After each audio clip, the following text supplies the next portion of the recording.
ճիշտ են մեծարում Սոֆի Լորենին, հիանալի դերակատարում էր։ Ֆիլմը մանրավաճառի եւ հարուստ տղամարդու մասին է, նրանց հանդիպումը եւ ընդհանուր իրադարձությունները այդ հանդիպման շուրջն են ձևավորվում։ Ֆիլմը այն մասին է, որ կինը մի կնոջ մասին է, որը իմաստուն էր, բայց ոչխելացի։ Ֆիլմը ընդհանուր դրամա է, մելոդրամայի սիրահարները մեծ հաճույքով կնայեն։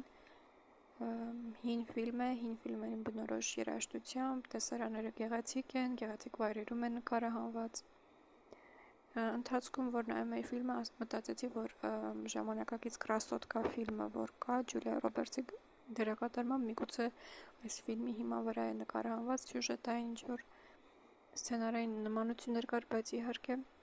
այս ֆիլմը ավելի մելոդրամա է, չեմ ուզում ասել ավելի լավն է, բայց ինձ ավելի դուր եկավ իր բարոյական դասով։ Ֆիլմը ավարտվում է, լավ է ավարտվում, բայց հարցեր մնում բաց հանդիսատեսի մոտ։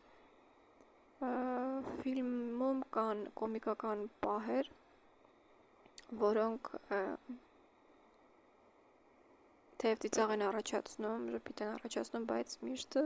բայց հետո թողնում են շատ ցավոտ ցավոտ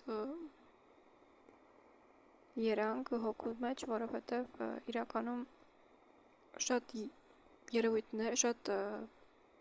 իրավիճակներ, որոնք կնոջ հետ Սոֆի Լորենի դերակատարմամբ մանրավորած կնոջ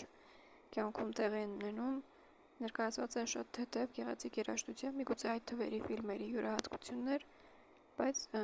շատ տեսարաններ ծիծաղ են առաջացնում, բայց բարոյապես իհարկե ծանր է դա նայելը։ Հիանալի տեսարաններ վերջում, երբ որ հարուստ տղամարդը փորձում է ճշմարտությունը բացահայտել եւ բացահայտում է իր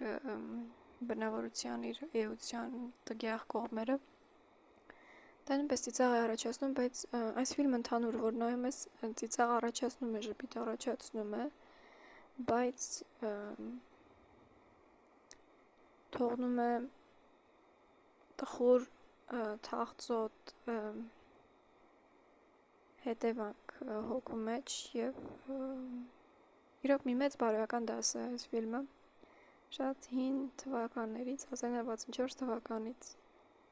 Հիանալի ֆիլմ էր, ես խորհուրդ կտամ դա նայել, ժամանակի կորուստ չէր, ամենայն դեպս